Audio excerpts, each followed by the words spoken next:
الحمد لله رب العالمين والصلاة والسلام على رسوله خاتم النبيين وعلى آله الطيبين وأصحابه الطاهرين والمؤمنين والمسلمين كلهم أجمعين. أما بعد، أعوذ بالله من الشيطان الرجيم. بفضل بسم الله الرحمن الرحيم. ورفعنا بعضهم على بعض. صدق الله العظيم. وقال نبينا حبيبنا محمد صلى الله عليه وسلم: الحسد يأكل الحسنات كما يأكل النار الحطب أو كما قال عليه الصلاة والسلام. புகழனைத்தும் அல்லாஹ் ஒருவனுக்கே. ஸலவாத்தும் சலாமும் கண்மணி நாயகம் முத்து முஹம்மது ரசூலுல்லாஹ் ஸல்லல்லாஹு அலைஹி வஸல்லம் அவர்களின் மீதும், அன்னாரின் நற்பாக்கியங்களை பின்பற்றிய சஹாபாக்கள், தாபிஈன்கள், தபா தாபிஈன்கள், வலிமார்கள், நல்லவர்கள், நம்மவர்கள் அனைவர்களின் மீதும் அல்லாஹ்வின் அருளும் கிருபையும் என்றென்றும் நிறைவாக நிலவட்டுமாக. ஆமீன். அன்பார்ந்த பெரியோர்களே, நாம் எல்லாம் ஒரு சங்கை பொருந்திய மாதத்தை எதிர்நோக்கியவர்களாக, எதிர்பார்த்தவர்களாக வீற்றிருக்கின்றோம். பரக்கத்து பொருந்திய ரஜபுடைய மாதத்தின் கடைசி ஜும்மா, கடைசி நேரத்திலே நம் அனைவரும் இருந்து கொண்டிருக்கிறோம். ரஜபு என்றாலே பரக்கத்து என்பதை பற்றி தான் கடந்த சில வாரங்களாக, அதிலும் குறிப்பாக கடைசி வாரத்தில் ஃபஜர் நேரத்தினுடைய பரக்கத்து சம்பந்தமாகவெல்லாம் நாம் பார்த்தோம். நாம் ரமலானில் நுழைவதற்கு முன்னால் நம்மை நாம் என்ன செய்ய வேண்டும்? ஆரம்பமாக அமல்களுக்காக வேண்டி பக்குவப்படுத்தி கொள்ள வேண்டும். டெச்சு விட்டது என்ற வார்த்தை அல்லாமல், தொடர்போடு ரமலானிலே நுழையும் பொழுது நிறைய அமல்கள் செய்யலாம் என்பதற்காக நம்மை நாம் தயார் செய்து கொள்ள வேண்டும். வெறுமன எதை செய்ய வேண்டுமோ அதில் மட்டும் தயாரிப்பு இல்லை. எதை செய்யக்கூடாது அதை விட்டும் தவிர்ந்திருப்பதில் தயார் நிலையில் இருக்க வேண்டும். தொழ வேண்டும், நோன்பு வைக்க வேண்டும், தான தர்மங்கள் செய்ய வேண்டும் என்றெல்லாம் என்னென்ன நற்காரியங்கள் இருக்கின்றதோ அந்த நற்காரியங்களினுடைய ஒரு எக்ஸசைஸ், ஒரு முன்னாடி பயிற்சித்தவர்களாக தயார் நிலையிலே நாம் இருக்க வேண்டும். அதே போன்று எந்த காரியங்கள் எல்லாம் செய்யக்கூடாதோ அதனுடைய பயிற்சியில் நம்மை நாம் தயார் செய்து கொள்ள வேண்டும். பாவம் செய்யக்கூடாது, திருடக்கூடாது, பொய் பேசக்கூடாது, புறம் பேசக்கூடாது, பொறாமை கொள்ளக்கூடாது. ஹஸரத் இதெல்லாம் வாழ்க்கையில இல்லாம ஒரு நாள் கடந்து போவதே முடியாது. இதை முன்பயிற்சி வேற எடுங்கன்னா இதெல்லாம் என்ன அறிவுக்கு எட்ட விஷயமா? அதாவது வாழ்க்கையில நமக்குள்ள ஊறி போன ஒரு விஷயம் என்னன்னா, ஒரு நாள்ல நம்மை பற்றி நாம் சிந்திக்கிறோமோ இல்லையோ, அடுத்தவனை பற்றி சிந்திக்காம ஒரு நாளும் கடந்து போவது கிடையாது. இது எவ்வளவு பெரிய அவுலியாவாக இருந்தாலும் சரி, எவ்வளவு பெரிய இபாதத்து செய்பவராக இருந்தாலும் சரி, முழுக்க முழுக்க ரப்புக்காகவே இபாதத்துகள், தொழுகைகள், 5 நேர தொழுகை, திக்ரு, முன்பின் சுன்னத்து எல்லாம் இருந்தாலும் கூட ஒருத்தரை பற்றி சிந்திக்காம நான் இருக்கேனா என்பது இன்னைக்கு கேள்விக்குறி. எத்தனை பேர் சொல்ல முடியும்? என் வாழ்க்கையில ஒரு நாள் கூட நான் மற்றவரை பற்றி சிந்திக்காமல் இருந்ததே இல்லை. யாராவது சொல்ல முடியுமா? இப்படி சொல்லலாம், என்னை பத்தி நான் சிந்திச்சதே இல்லை, என் குடும்பத்தை பத்தி சிந்திச்சதே கிடையாது, என் சொர்க்கத்தை பத்தி நான் எந்த தயாரிப்பு செஞ்சேனா இல்லையான்னு சிந்திச்சது கிடையாது, என் கபரு குழிக்கு நான் என்ன கொண்டு போக போறேன் என்ற சிந்தனை இருக்க கிடையாது, மறுநாள் அடுத்த வேலை தொழுகைக்கு நான் இருப்பேன் மாட்டேன்னு தெரியாது. ஆனா அவன் என்ன செய்யறான், அவன் வீட்டுல என்ன நடக்குது, அவன் குடும்பத்துல யார் இல்லை, அவன் குடும்பத்துல எக்ஸ்ட்ரா யார் வந்துட்டா, அவன் வீட்டுக்கு எவ்வளவு பணம் சேர்ந்துச்சு, அவன் எத்தனை பில்டிங் வாங்கினா, அவன் எந்த ஊர்ல இருக்கிறா, எந்த வேலையில செய்யறா, யாரு கூட பழகிறா என்று A to Z சிந்திக்கின்ற நாம் ரமலானில் நுழைவதற்கு முன்னால் தடுக்கப்பட்ட காரியங்களை விட்டு நாம் தவிர்த்து கொள்வதில் பயிற்சிக்க வேண்டும். பாவம் செய்யாம ஷார்ட்டா சொன்னால், பாவம் செய்யாததற்கு நாம் முயற்சி செய்ய வேண்டும். பாவம் செய்யாமல் இருக்க நமக்கு நாம் பயிற்சி கொடுக்க வேண்டும்.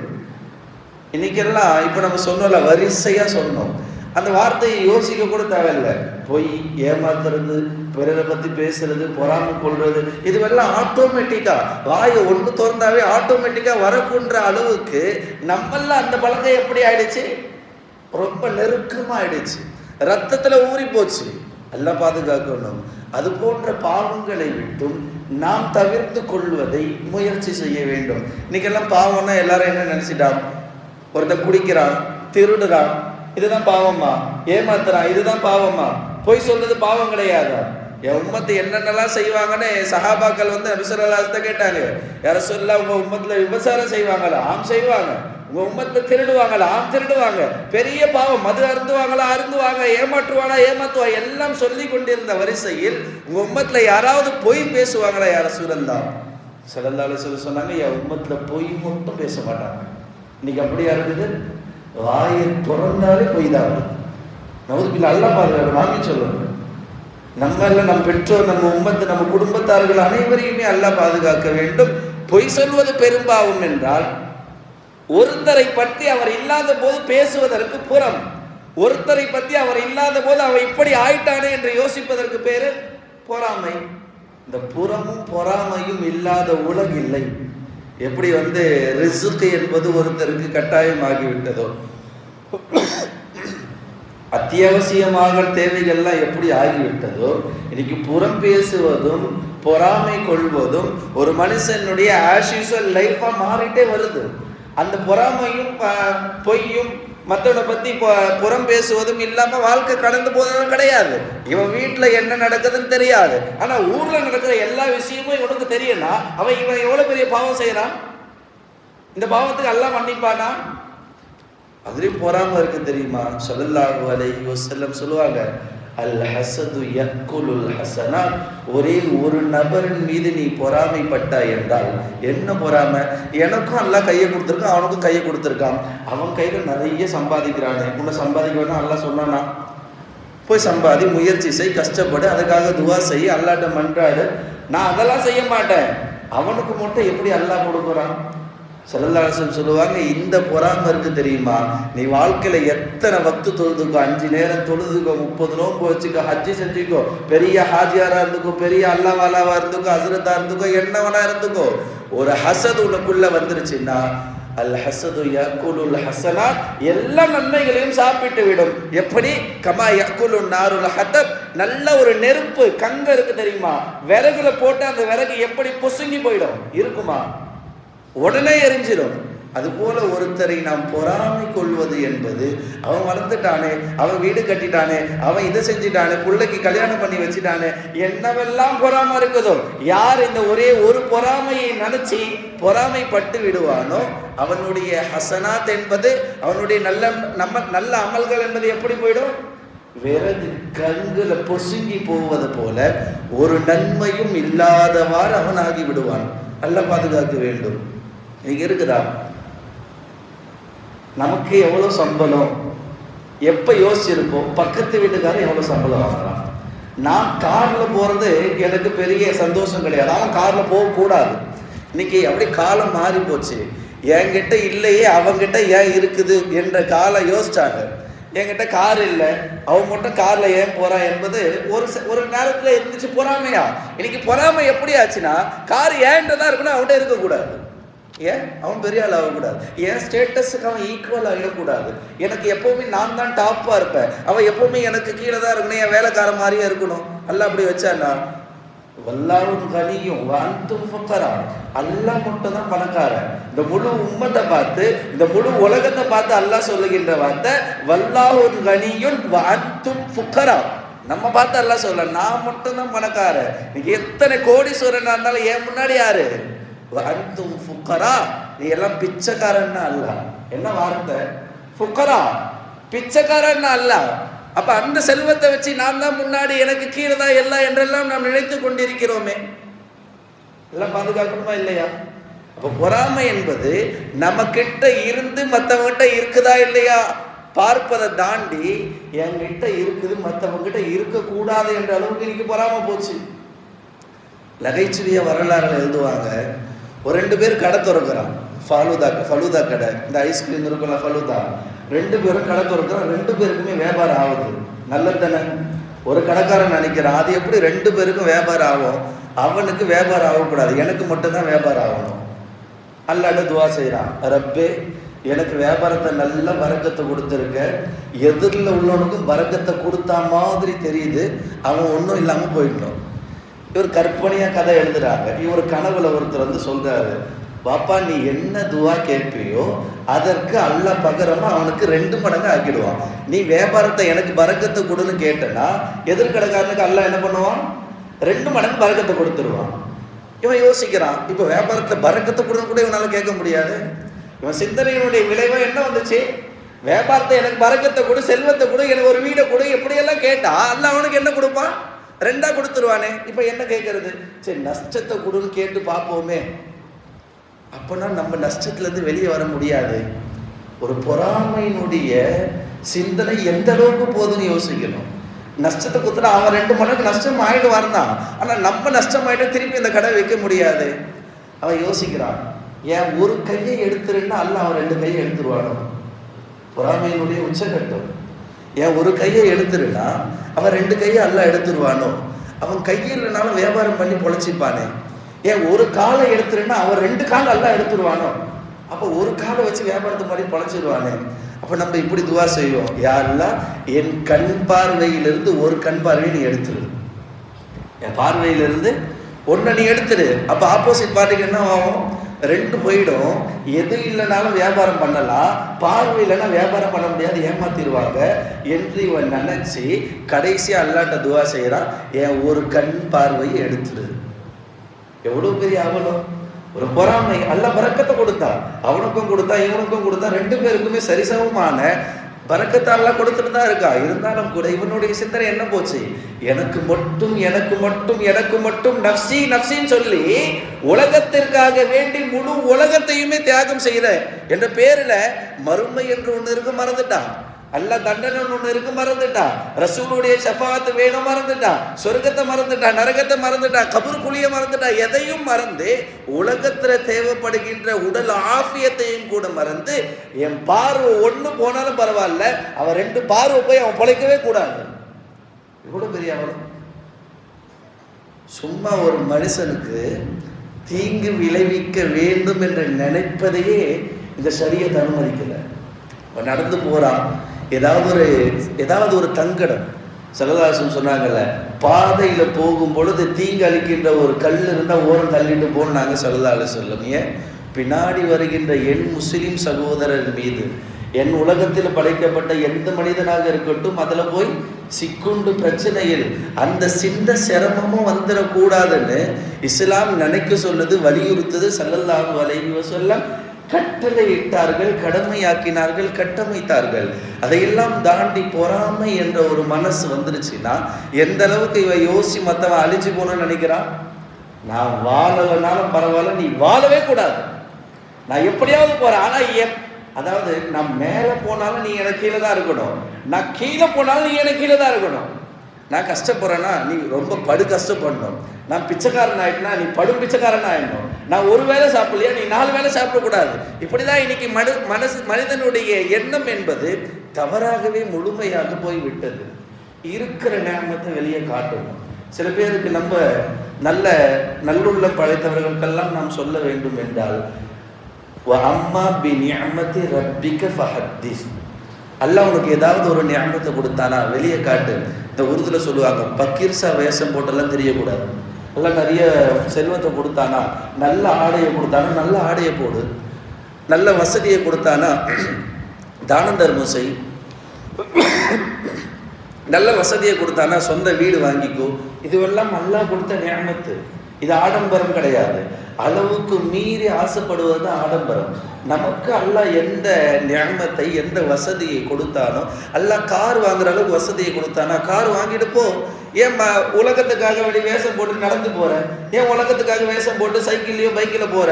அல்லாஹ் உனக்கு பைக் வாங்குற அளவுக்கு சக்தியை கொடுத்தா பைக் வாங்கு, கார் வாங்குற சக்தியை கொடுத்தா காரை வாங்கு.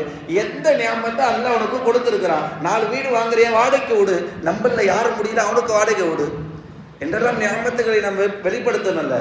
ஸல்லல்லாஹு அல்லாஹ் தஆலா குர்ஆன்ல சொல்றா, பிநியமத்தி ரப்பிக, உன் ரப்பு கிட்ட இருந்து வந்த அருட்கொடையை ஃபஹத்திஸ், நீ அதை பயன்படுத்தி நீ அதை வெளி உலகத்துக்கு காட்டுன்னு அல்லாஹ் சொல்றான். இன்னைக்கு ஆடம்பரத்திற்காக வேண்டி, முகஸ்துதிக்காக வேண்டி, பெருமைக்காக வேண்டி நாம் காட்டுகிறோம், தம்பட்டை அடிக்கிறோமே தவிர எனக்கு அல்லாஹ் கொடுத்த நியமத்தை நான் பயன்படுத்துறேன் யாராவது நினைச்சிருப்போமா? அல்லது கார்ல போறவனை பார்த்தா அல்லாஹ் எனக்கு பைக்கை கொடுத்தானே இந்த நியமத்துக்கு லக்கல் ஹம்து வ லக்க ஷுக்ர், நன்றி சொல்லியிருப்போமா? அவன் பெரிய ஆள் ஆகிட்டான், அவன் காரில் போகிறான், அவன் இப்படி போகிறான் அப்படி போகிறான், ஏதாவது ஒன்று பேசிட்டுதுன்னு இருக்கிறோம். எல்லாம் பாதுகாக்கணும்ல. இமாம் மாலிக் ரஹ்மத்துல்லாஹி அலைஹி நல்ல வசதி படைச்சவங்க. நமக்கெல்லாம் தெரியும் மதுஹப், நம்மளாம் அனஃபி ஷாஃபின்னு சொல்லுவோம். இப்போ அரபு நாடுகள்லாம் போயிட்டா ஹம்பலி மாலிக்கின்னு சொல்லுவாங்க. இந்த மாலிகி மதுஹபினுடைய இமாம் மாலிக் இப்னு ஹம்பல் மாலிக் ரஹ்மத்துல்லாஹி அலைஹி, மாலிக் ரஹ்மத்துல்லாஹி அலைஹி ரொம்ப விலை உயர்ந்த ஆடையை போடுவாங்க. அவங்க வீட்டுக்கு வெளியே பார்த்தா திரை இருக்கு தெரியுமா, ஸ்க்ரீனு. நம்மலாம் இப்போ பழைய துணி எந்த துணி வீட்டுக்கு உதவாதோ அதில் ஸ்க்ரீன் தச்சு போடுவோம். புது துணியை போட்டால் வீணாயிடும்ல. நம்ம வீட்டில் இருக்க புடவைகளை கட்டிட்டு ரொம்ப தேஞ்சி போன பிறகு அது ஸ்க்ரீன் துணியாக போகிற பழக்கம் நம்மள சில பேருக்கு உண்டு. இமாம் மாலிக் ரஹ்மத்துல்லாஹி அலைஹி வீட்டில் ஒரு பெரிய திரை இருக்குமா, திரையை பார்த்தாவே வீடு பிரம்மாண்டமாக இருக்கும். வெளியே ஒருத்தர் கடிதம் எழுதினார், அந்த காலத்தில் கடிதம் இமாம் மாலிக் ரஹ்மத்துல்லாஹி அலைஹி எழுதுறாங்க. இமாம் மாலிக் ரஹ்மத்துல்லாஹி அலைஹி நீங்கள் நிறைய படிச்சுட்டீங்க. மஸ்ஜிதுன் நபவியில் எந்த மஸ்ஜிதை ஸல்லல்லாஹு அலைஹி வஸல்லம் என்னுடைய மஸ்ஜித் என்று சொன்னார்களோ அந்த மஸ்ஜிதுன் நபவியில் நீங்கள் பாடம் நடத்துறீங்க, பெரிய ஆலிம்ஸாவாக இருக்கீங்க, பெரிய முஹத்திஸாக இருக்கீங்க. உங்கள் பேச்சை கேட்டால் ஆம் என்று சொல்லுவதற்கு பல லட்சம் பேர் இருக்கிறாங்க.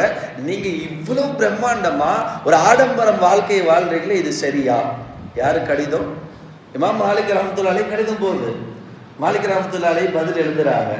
அம்மா பாத், நீங்க கேட்ட கேள்விக்கு இதுதான் பதில் அப்படின்னு ஆரம்பிக்கிறாங்க. எந்த நியமத்தை அல்லாஹ் கொடுத்தானோ அதை நான் காட்ட வேண்டும். எதுக்கு காட்டுறேன் என்ற கேள்விக்கு அவங்க சொல்றாங்க, நான் என்னுடைய மனசு எப்படின்னா நிறைய பேருக்கு உதவி செய்யணும். என் மனசு எப்படின்னா ஏழ்மையில இருப்பவர்களும் வசதி வாய்ப்பை நான் கொடுக்கணும். என் மனசு என்னன்னா சிரமத்தில் இருக்கிறவங்களுடைய சிரமத்தை போக்கணும். இதுதான் என்னுடைய மனஸ்தாபம், என்னுடைய மனோநிலை. ஆனா என்ன பக்கீசா மாதிரி பார்த்தா என்கிட்ட வந்து யாராவது உதவி கேட்பானா? நானே கிழிஞ்ச துணியை போட்டு ரோட்டில் போகிறேன், பாய் துணி கொடுங்கன்னு யாராவது கேட்பானா? நான் நல்லா ஒரு ஆடையை அணிந்து காஸ்ட்லியாக அணிந்து போகும்போது தான் பெரிய ஆள் வராங்க பாருங்க, பாய் ஏதாவது கொடுங்கன்னு கேட்பாங்க. அப்போ நான் என்னுடைய நியமத்தை வெளிப்படுத்தி காட்டினால்தான் உதவி கேட்பவர்கள் என்னிடத்தில் வந்து கேட்பார்கள். எனவே தான் எனக்கு அல்லாஹ் எந்த நியமத்தை கொடுத்தானோ நான் வெளிப்படுத்தி காட்டுறேன். எந்த தேவை இருந்தாலும் என்னிடத்திலே வந்து கேளுங்க, நான் கொடுக்குறேன். நான் கொடுப்பவனு எப்படி தெரியும்? அல்லாஹ் கொடுத்த நியமத்தை வசதி வாய்ப்பு கொடுத்தா நான் நல்ல ஆடையை போடுறேன். அல்லாஹ் கொடுத்த நியமத்தை நல்ல வசதி வாய்ப்பு கொடுத்தா நான் வாகனத்தில் போகிறேன். அல்லாஹ் கொடுத்த வசதி வாய்ப்பு நல்ல நியமத்தை கொடுத்தா நான் ஹஜ்ஜு செய்கிறேன், ஜகாத்து கொடுக்குறேன், எல்லாம் பண்ணுறேன். பண்ணும்போது தானே தெரியும் ஒரு பணக்காரர் அல்லாஹ் இவருக்கு இந்த நியமத்தை கொடுத்துருக்கிறாருன்னு. பதில் எழுதின உடனே படித்த மாணவர் அவர் அப்படி ஆச்சரியம் ஆயிட்டார். இப்படி ஒரு விஷயம் இருக்குதா? இப்படி ஒரு விஷயம் இருக்குதா? உண்மையில மனுஷெல்லாம் இப்படி இருக்கிறானா அப்படின்ற அளவுக்கு வியப்பானது. இன்னைக்கெல்லாம் போறவன் அந்த நீயத்துல போறானான்னு தெரியாது. ஆனா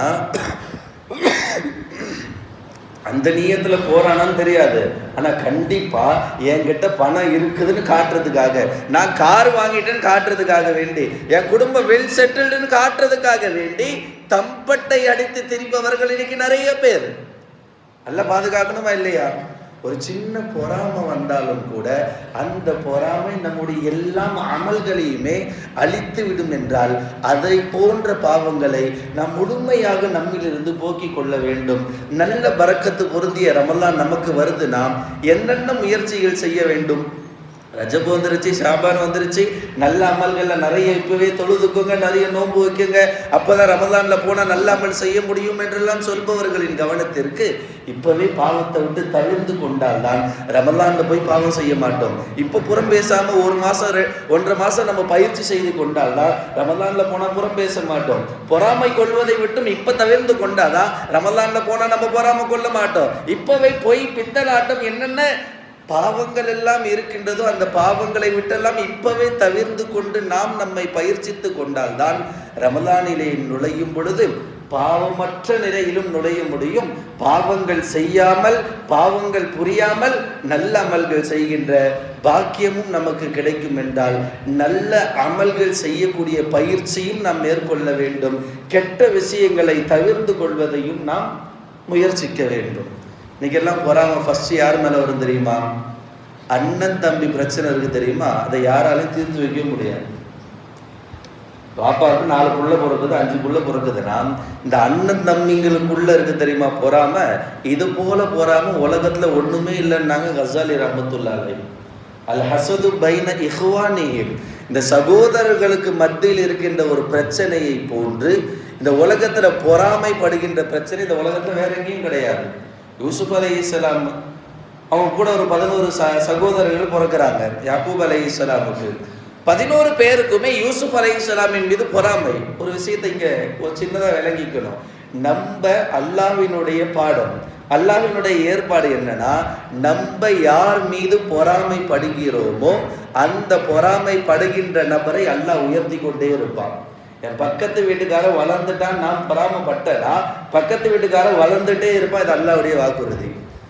அப்ப யாராவது நம்ம நினைச்சுக்கலாம், என் மேல இவன் நிறைய பொறாமப்படுறானு, இவன் போறவன் என் மேல ரொம்ப பொறாமப்படுறானேன்ற நியத்து இருந்துச்சுன்னா அல்லாஹ்வினுடைய வாக்குறுதி, ஒரு பொறாமைப்படுகின்றான் ஒரு நபர் மீது என்றால் யார் மீது இவன் பொறாமை கொள்கிறானோ அவனை அல்லாஹ் உயர்த்திட்டே இருப்பான். இவனையும் அல்லாஹ் உயர்த்திட்டே இருப்பான். கொஞ்சம் பொறாமப்பட்டா அடுத்த பொறாமை எந்த அளவுக்கு? நம்ம சொன்னல ஆரம்பத்துல, கை எடுத்தா போதும், கால் எடுத்தா போதும், கடைசியில கண்ணே இல்லைனாலும் பரவாயில்ல அவங்க வீணா போயிடணும் எந்த அளவுக்கு அல்லாஹ் உயர்த்திட்டே போவான். யூசுப் அலைஹிஸ்ஸலாமின் மீது 11 சகோதரர்களுக்கும் பொறாமை. பாப்பா யூசுஃபின் மீது மட்டுமே ரொம்ப பாசமா இருக்கிறாங்க, ரொம்ப அவனையும் கொஞ்சுறாங்க, அவனையும் அவங்க கூடயே இருக்கிறாங்கலாம் பொறாமப்பட்டு சகோதரர் யூசுஃபை 11 பேரும் சேர்ந்து எங்க போட்டாங்க? கிணத்துல போட்டாங்க. வரலாறு தெரியல, யூசுப் அலைஹிஸ்ஸலாமுடைய வரலாறு நீண்டது. எந்த அளவுக்கு அல்லாஹ் மாத்தினான்னா, இவங்க பொறாமப்பட்டு யூசுப் அலைஹிஸ்ஸலாம போட்டாங்க. யூசுப் அலைஹிஸ்ஸலாம் பல சிரமத்திற்கு பிறகு எவ்வளவு பெரிய ஆள் ஆனாங்க? நிதித்துறை அமைச்சர் ஆனாங்க. இந்த 11 பேருடைய நிலைமை என்ன போச்சு? அந்த நிதித்துறை அமைச்சருடைய ரேஷனுடைய லைன்ல இருந்து 11 பேரும் யாசகம் கேட்கின்ற அளவுக்கு அல்லாஹ் அவங்கள உயர்த்திட்டான். நம்மள கட்டுக்கதையோ எங்க படிச்ச வரலாறு கிடையாது, அல்லாஹ் பேசுகிற குர்ஆனுடைய வரலாறு. யூசுப் அலைஹிஸ்ஸலாம் மீது பொறாமப்பட்டு சகோதரர்களை போட்டாங்க. ஆனா அந்த சகோதரர்களுடைய நிலைமையை அல்லாஹ் எப்படி ஆக்கிட்டானா, ஏழ்மையினுடைய படுக்கையில போயிட்டாங்க. யூசுப் அலைஹிஸ்ஸலாம் அல்லாஹ் எப்படி ஆக்கினா, ஒவ்வொரு பதவியா உயர்த்தி உயர்த்தி உயர்த்தி நிதித்துறை அமைச்சர் ஆகுனாங்க.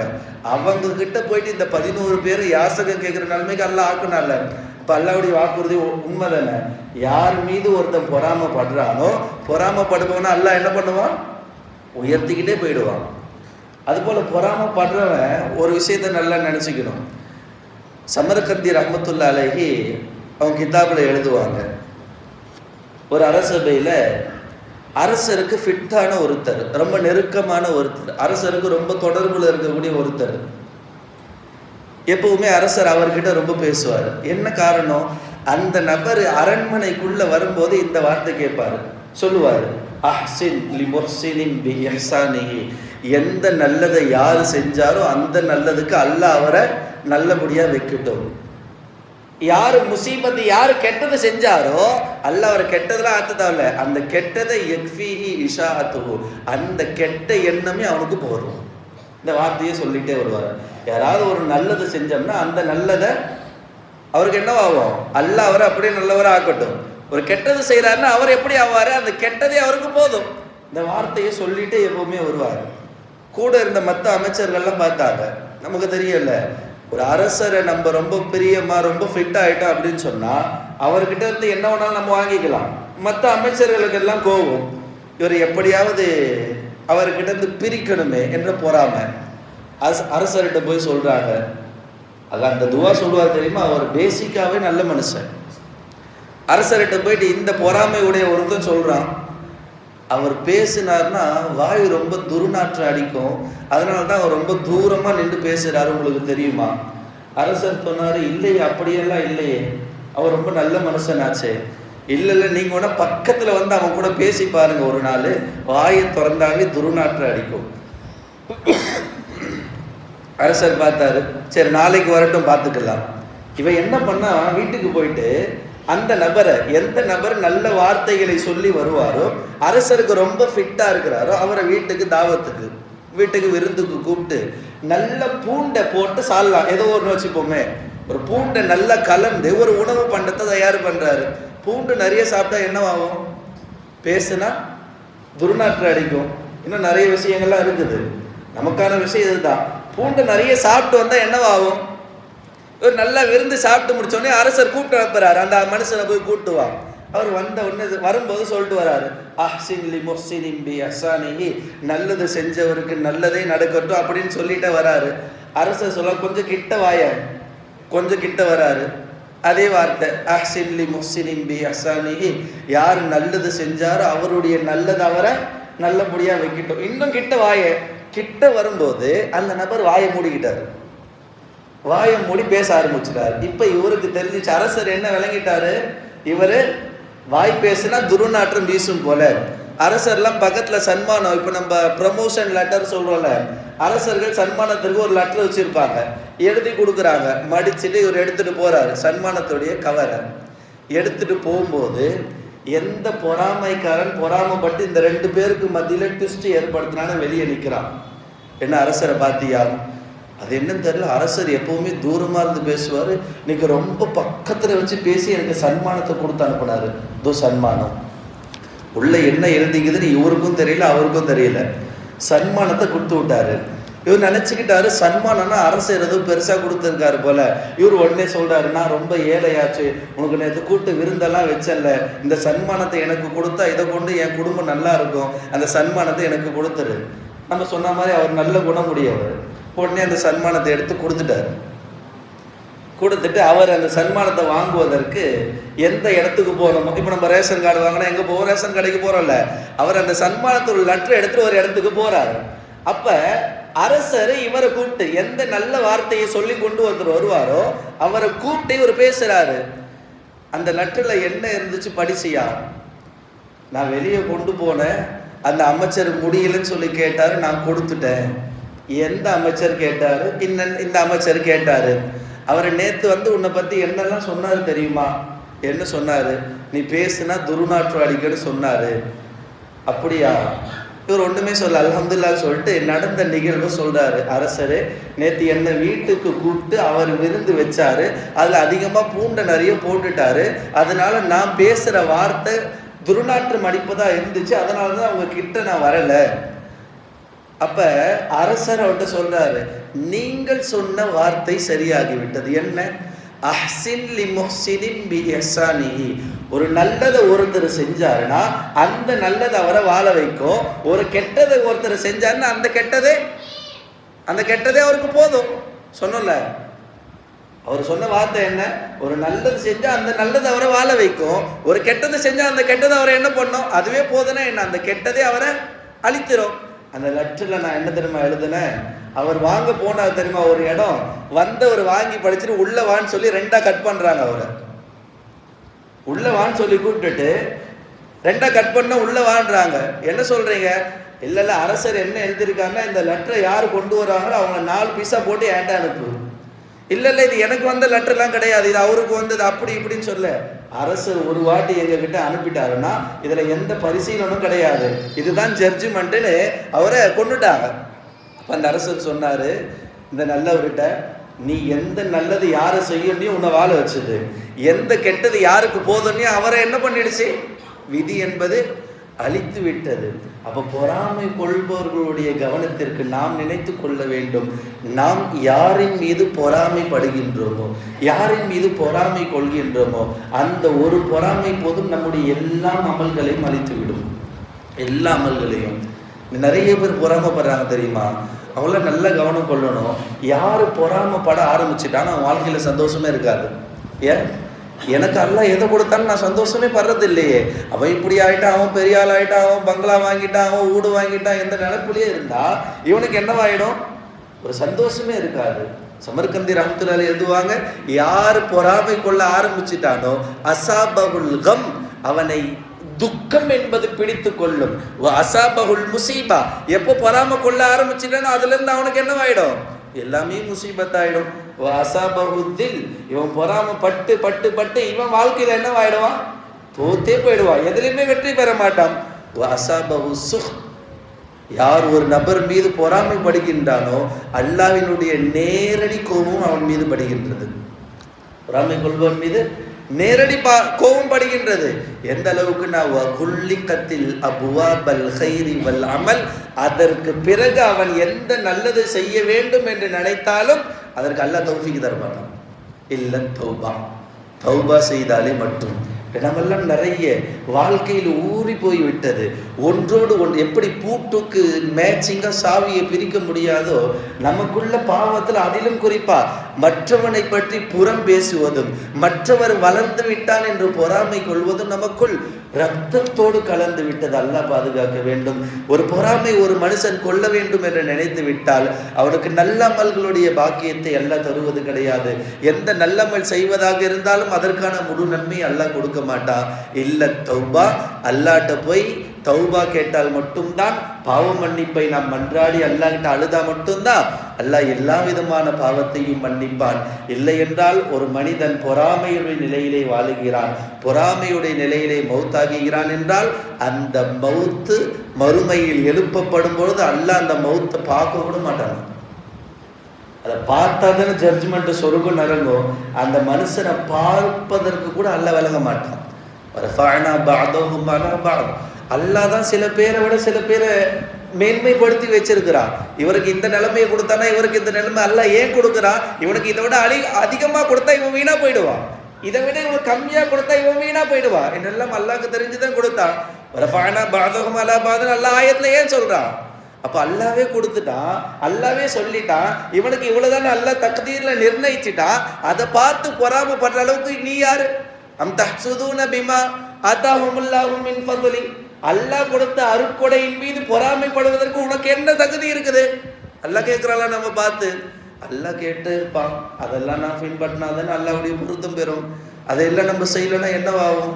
அல்லாஹ் பாவிகளாக ஆக்கி விடுவான். அல்லாஹு ஜல்ல ஷானஹு வ தஆலா நம் கல்பை பரிசுத்தப்படுத்துவானாக. வெளியில் இருக்கின்ற நோய்களுக்கெல்லாம் நாம் நிவாரணை பெற்றுக்கொள்ளலாம். கல்பில் ஏற்படுகின்ற நோயை நம்மால் மட்டும்தான் மாற்ற முடியும். கல்பு எவ்வளவுதான், எவ்வளவு பெருசு? கல்பு மொத்தமே எவ்வளவுதான். அதை நம்மளால பிடிச்சி அடக்க முடியுமா? கண்டிப்பா முடியும்.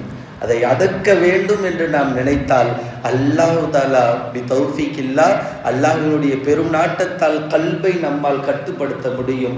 பொய் பேசுவது, புறம் பேசுவது, மற்றவரை பற்றி அவர் இல்லாத போது புறம் பேசுதல், பொறாமை கொள்ளுதல், திட்டுதல் என்றவெல்லாம் பாவங்கள் இருக்கின்றதோ அல்லாஹு ஜல்ல ஷானஹு வ தஆலா நம் அனைவருடைய பாவத்தையும் மன்னித்து வருகின்ற புனித ரமலானிலே நாமும் மனிதர்களாக நுழைகின்ற, புனிதர்களாக அல்ல, அட்லீஸ்ட் மனிதர்களாவது நாம் ரமலானிலே நுழைய வேண்டும். அதற்கான முயற்சியில் ஈடுபடுத்த வேண்டும்.